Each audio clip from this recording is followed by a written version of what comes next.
Donc là j'avais mis un hôtel à insectes il y a quelques mois et au début du printemps, donc les abeilles solitaires viennent pondre. Là, voici une là, qui rentre dans un petit bambou, elle va pondre 2 à 3 œufs et après elle va reboucher de terre.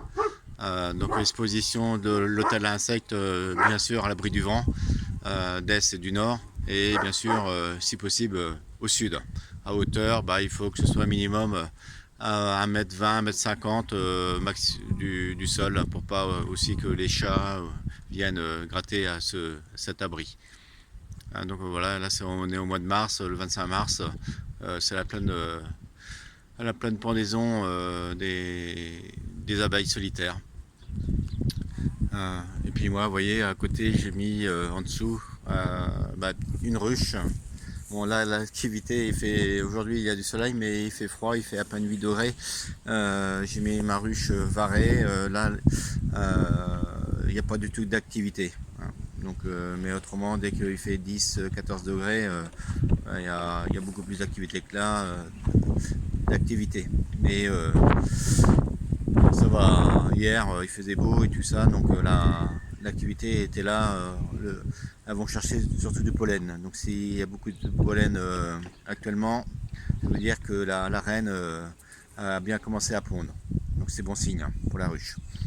Et puis juste à côté, vous voyez, j'ai tout simplement fait un petit abreuvoir juste à côté de la ruche.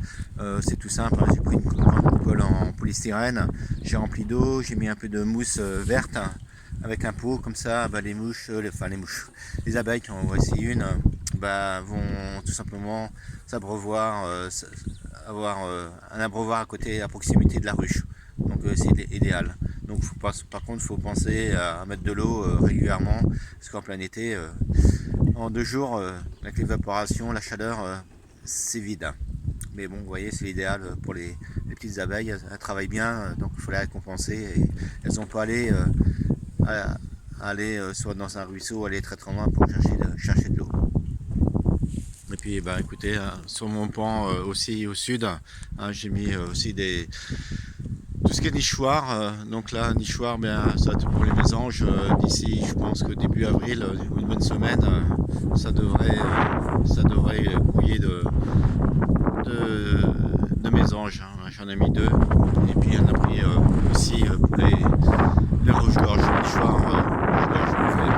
Et là, c'est encore un nichoir en mésange. Donc l'année dernière, ils étaient tous les 2 pleins. Donc il n'y a pas de raison qu'ils reviennent cette année. Là, j'ai mis aussi un petit hôtel à insectes. Je suis un moins occupé. Vous voyez que j'ai juste 3-4 bambous qui sont pleins. Mais encore je vois encore une abeille solitaire qui est dedans. Je ne sais pas si vous la voyez. Essayer de l'approcher.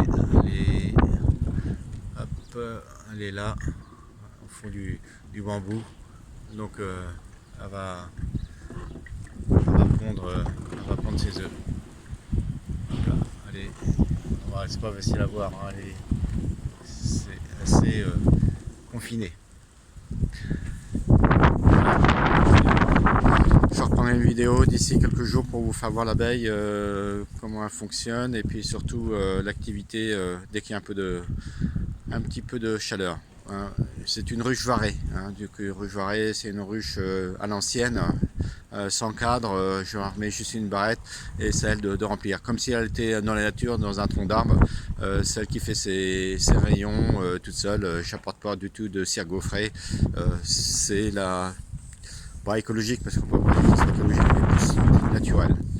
Donc, puis à l'extraction du miel, j'utilise pas d'extracteur, je fais comme à l'ancienne, je presse.